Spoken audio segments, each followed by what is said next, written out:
A virgin, by my own personal definition, is someone who has never consentingly been touched on their genitals for the purpose of sexual pleasure.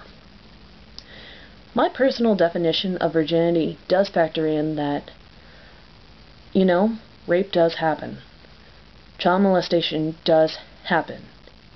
And medical exams do happen. And therefore, consent is the biggest part of my personal definition of virginity. Genitals are obviously the physical part.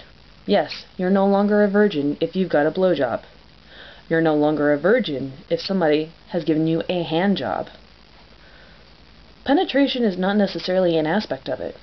If a young woman has been touched on her clitoris, her labia, for the purpose of pleasure in a consensual manner, she's no longer a virgin.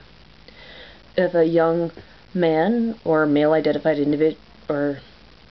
individual who happens to have male genitalia has been consentingly touched on their genitals for the purpose of pleasure, they are no longer a virgin.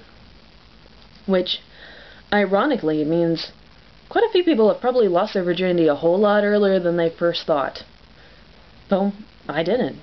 Like I've noted a couple of times, I gave my virginity to someone at 21.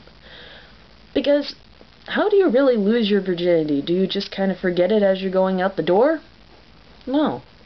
Because it is your own choice of consent for the purpose of pleasure that you give it to someone. I unfortunately gave it to someone who seriously did not deserve it. But hopefully in the situations in life, for my younger viewers, that when that time comes that you feel right, that you feel it's appropriate, that it is a very enjoyable experience for you. So, that's just a couple of thoughts.